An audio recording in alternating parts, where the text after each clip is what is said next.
नमस्कार। आज हम लोग श्री सौरभ सेठ से बात कर रहे हैं। सौरभ ने यूपी कॉलेज से BSc physics mathematics chemistry group से किया और उसके बाद बहुत ही कॉम्पिटिटिव एग्जाम जैम का joint admission test for masters program जो कि आईआईटी कंडक्ट करती है, उसको इन्होंने क्लियर किया। उसके बाद फिर आपने आईआईटी गुवाहाटी से एमएससी केमिस्ट्री किया। इस समय सौरभ एक बहुत ही प्रतिष्ठित मल्टीनेशनल कंपनी जिसका की नाम 6 रेड मार्बल्स है, उसमें काम कर रहे हैं। तो सौरभ, आपका बहुत बहुत स्वागत। बहुत बहुत धन्यवाद सर। सर बेसिकली मेरा जन्म वाराणसी में हुआ और मेरी प्रारंभिक शिक्षा भारतीय शिशु मंदिर मैं सनातन धर्म इंटर कॉलेज में किया हूँ। उसके बाद सर मैंने एक साल मेरा ड्रॉप किया मैंने आईआईटी, उसमें जेई मेंस पर एडवांस होता था, उसमें मेरा सिलेक्शन नहीं हो पाया था। तो जो है सर मैंने बीएचयू का एंट्रेंस दिया, विद्यापीठ का दिया और फिर यूपी कॉलेज में था और फिर उसके बाद मैंने हरीशचंद्र, मतलब तकरीबन मैंने यहाँ के सारे यूनिवर्सिटीज़ में मैंने दिया था। और सबसे बड़ी बात सर कि उसमें मतलब मेरा आईआईटी लेवल की तैयारी करने के बाद भी सर मेरा सिर्फ और सिर्फ यूपी कॉलेज में सिलेक्शन हुआ और कहीं मेरा नहीं हो पाया, और यूपी कॉलेज में वो भी वेटिंग लिस्ट। मैं सोच रहा था कि इसमें होगा भी कि नहीं सर, लेकिन फिर भी सर वेटिंग लिस्ट में नाम आया। यूपी कॉलेज कैसे आना हुआ? यूपी कॉलेज से सर मेरे चाचा पढ़े हुए हैं, तो उन्होंने यूपी कॉलेज का फॉर्म भरवाया। वहाँ पढ़ाई अच्छी है। सेकेंड ईयर में बहुत सारे सर वर्कशॉप जैसा देखने को मिला sir, department of biotechnology TBT scheme sir second year में। थर्ड ईयर में भी हो पाया सर, तो काफ़ी अच्छा लगा ये सब चीज़ें देख करके। नए नए एक्सपेरिमेंट्स करने को मिले सर। लास्ट ईयर में हमें एस्पिरिन का फॉर्मेशन बना, एस्पिरिन का फॉर्म करना और फिर कॉलम क्रोमेटोग्राफी कुछ ऐसा कुछ करना सर। हमें बहुत कुछ सीखा सर थर्ड ईयर में। वो चीज़ें आगे रियलाइज हुई कि सर हाँ ये चीज़ें हमने की हुई थी, तो ये चीज़ें एमएससी में हमें काफ़ी हेल्पफुल मिली सर। ये चीज़ें तो मैं एक बहुत बहुत धन्यवाद करूँगा सर केमिस्ट्री डिपार्टमेंट का सर, ये चीज़ें आगे हेल्पफुल हुई सर मेरे लिए। तो मैं ये आईआईटी जैम के संदर्भ में बता रहा हूँ सर, क्योंकि मेरा मन तो विचलित था ही सर कि मैं कैसे आईआईटी में फिर से जा सकता हूँ सर, जो कोई ऑप्शन नहीं दिखता था। बट आपने सर एक बार पूछा था कि जैम का फुल फॉर्म क्या है सर, ये वाकया मेरे को याद है अच्छे से सर। तो उसमें से एक मेरा दोस्त था मैथ का, तो उसने वो बताया था कि joint admission test for masters, और ये होती किस लिए है और इसमें एडमिशन कहाँ पे होता है, तो ये सब चीज़ें सर आपने एक बार डिस्कस की थी सर।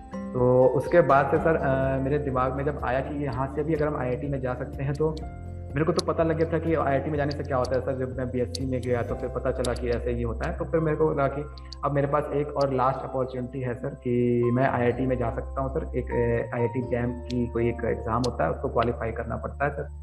तो फिर मैंने उसके बारे में सर काफ़ी रिसर्च किया सर नेट पे कि क्या होता है, कैसे होता है, और फिर इसका सिलेबस तो हाँ सिलेबस क्या है, और फिर क्या बेसिकली इससे और क्या क्या हो सकता है सर। बेसिकली मैं आगे कौन सी अगर आईआईटी से पढ़ूँ तो मेरे को क्या करना पड़ेगा, तो बीएससी के बाद एमएससी केमिस्ट्री के थ्रू मैं वहाँ से कर सकता हूँ। तो बस मेरे को ये था कि आईआईटी से मेरे को एमएससी करना है, और कुछ नहीं पता मेरे को सर। बस मेरे को यही पता था सर, आईआईटी के थ्रू एमएससी केमिस्ट्री करना है सर।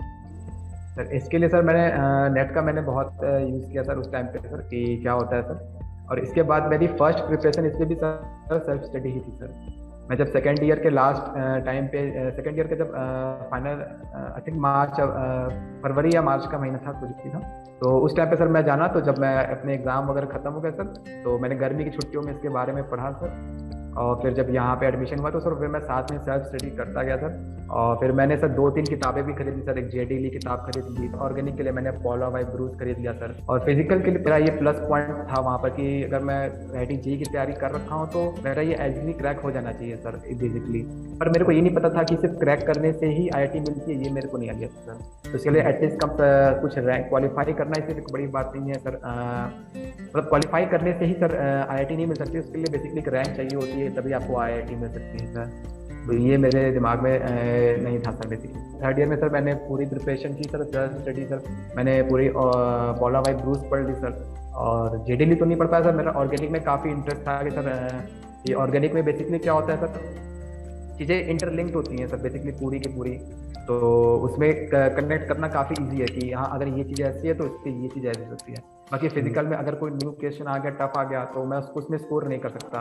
और इनऑर्गेनिक ऐसी चीज़ है सर कि अगर आपको आता है तो आप कर लेंगे, नहीं आता है तो आप नहीं कर पाएंगे सर। तो मेरा ये फोकस था कि अगर मैं ऑर्गेनिक कर लूंगा तो मेरा मेरा एक स्कोरिंग पोर्सन सर रेडी हो जाएगा सर। सर फिजिकल केमिस्ट्री के लिए सर मैं एक ही चीज़ कहूँगा सर कि जितना ज़्यादा आप क्वेश्चन की प्रैक्टिस करेंगे, टाइप्स ऑफ प्रॉब्लम्स जितने ज़्यादा किए रहेंगे वो उतना उतना बेटर है आपकी। उनके क्वेश्चन के लेवल IIT का लेवल तक क्वेश्चन तो जो जैम का लेवल है वैसा ही होता है सर। बेसिकली एक चीज़ तो मैं ये कहना चाहूँगा सर, ओवरऑल हम देखेंगे सर तो IIT जैम का लेवल और IIT JEE का लेवल बराबर होता है। तो यहाँ भी जैम के केस में भी सर थोड़ा सा लेट हुआ सर कि अगर मेरे को पहले से पता होता कि जैम की कोचिंग दिल्ली में बेस्ट है तो फिर मैं पहले ही उसमें कुछ इनरोल वगैरह हो चुका होता किसी भी माध्यम से सर। तो ये चीज़ें तो फिर जैम के संदर्भ में मैं ये कहना चाहूँगा सर कि मैंने जो कोचिंग का पता किया सर और दिल्ली में ही पहले होती है सर, ये भी मैंने पता किया सर सब ऑनलाइन के थ्रू सर कि जैम की सबसे बेस्ट कोचिंग क्या है। सब मैंने सर खुद ही किया सर कि मेरे को कोई गाइडेंस करने वाला उस समय कोई था नहीं सर कि कहाँ मैं जाऊँ, ठीक है। तो फिर मैंने पता किया सर कि दिल्ली में सबसे बेस्ट है कोचिंग जैम के लिए। तो मैं कोचिंग चेक करने लगा तो फिर उसमें कुछ चीज़ें मैं जो देख रहा था किसी कोचिंग में कि वहाँ का प्लेसमेंट रिकॉर्ड सर कैसा है सर। किसी भी कोचिंग को ज्वाइन करने से पहले तो मैं उनका प्लेसमेंट रिकॉर्ड चेक कर रहा था कि अगर विदाउट प्लेसमेंट रिकॉर्ड सर मैं उस कोचिंग में जाऊँगा और फिर मेरे लिए बिल्कुल एक दिल्ली में सर पहली बार मैं जाना था मेरे को। तो मैंने घर में एक चीज़ किसी को नहीं बताया थी कि मैं दिल्ली जाने के लिए प्रिपेयर कर रहा हूँ और फिर मैं कोचिंग ज्वाइन करूँगा, मैं MSc की तैयारी करने जाऊँगा। तो ऐसा कुछ था नहीं सर मेरे लिए।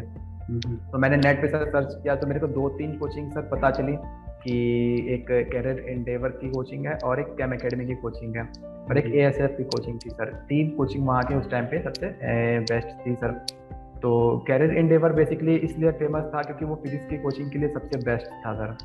तो मेरे को एक डाउट हो गया सर कि अब मैं कैरियर एंडेवर लूँ या फिर कैम एकेडमी लूँ या फिर ASF कोचिंग लूँ। तो ये 2 चीज़ तो अब इसका मेरे पास मैं सोचूं कि अब मैं कैसे ज्वाइन करूँ इनको या फिर मैं कैसे पता करूँ कि कौन सी कोचिंग बेस्ट है। तो फिर जब मैं IIT JEE की कोचिंग किया था सर तो उस समय कुछ एक्सपीरियंस था सर, जैसे कि किसी कोचिंग वगैरह को चेक करना तब वहाँ के डेमो क्लास ले लो, वो ज़्यादा बेटर है। 1 वीक की या 2 डेज 3 डेज की आप जो भी डेमो क्लास आप ले सकते हो वहाँ जाके ले लो।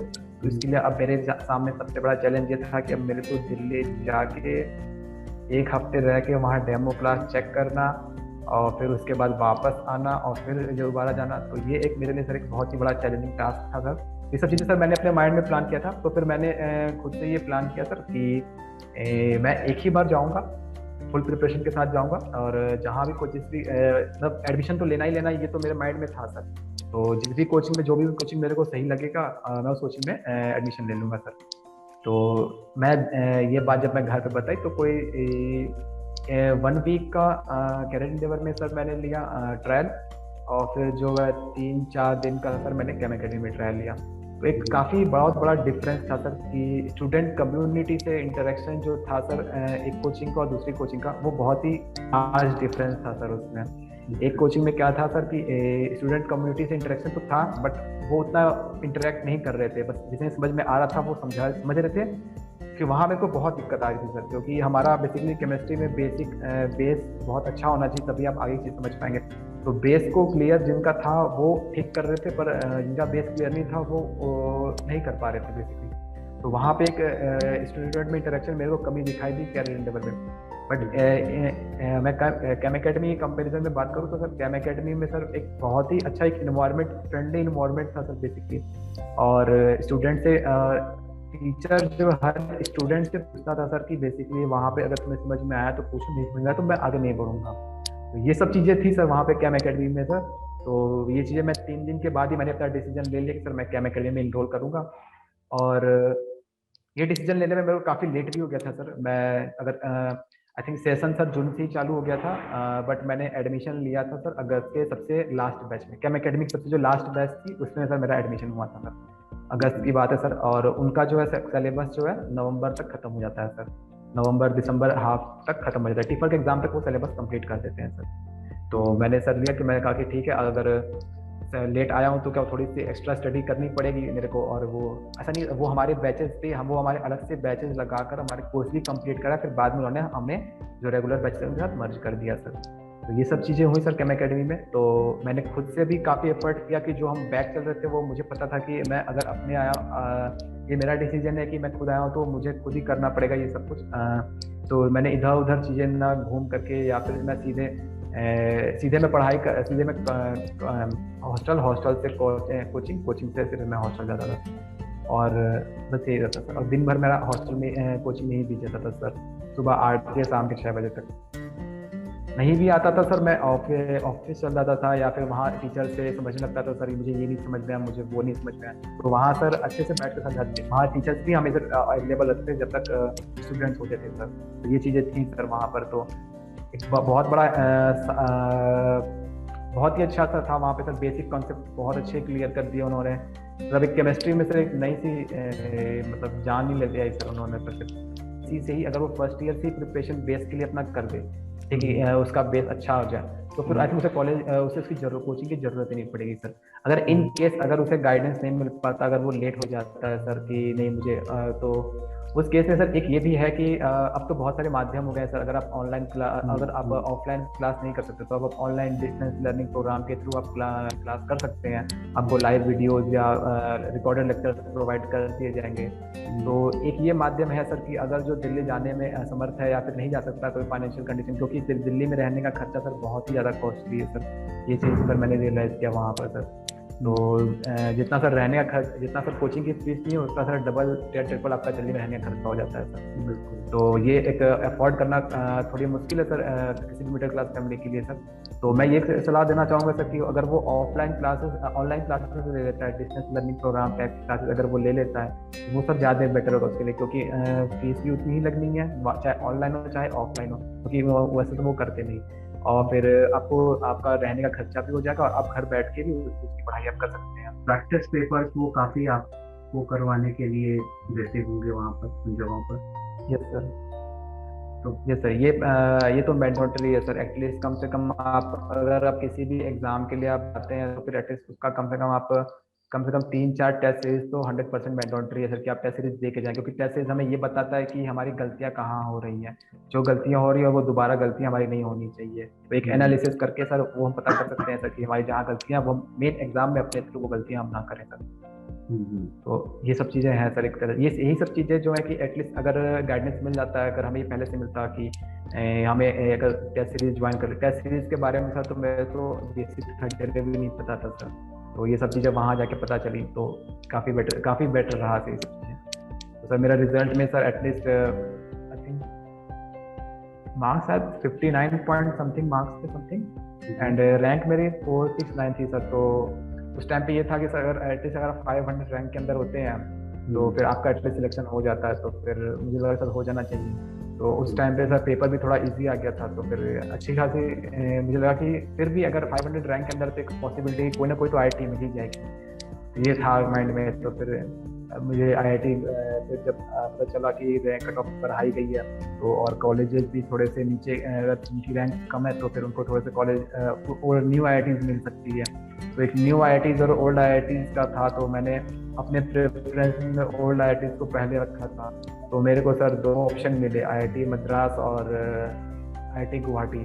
तो कट ऑफ लिस्ट आई तो मुझे उसमें दोनों में मेरा था। तो फिर मैंने मद्रास फिर और गुवाहाटी में जब चॉइस सिलेक्शन की बात आई तो गुवाहाटी थोड़ा सा ये था कि गुवाहाटी मैंने इसलिए सिलेक्ट किया सर क्योंकि वो एक नेचुरल इन्वायरमेंट और काफ़ी अच्छा इन्वायरमेंट है, सबसे ब्यूटीफुल IIT है सर पूरा सभी IIT।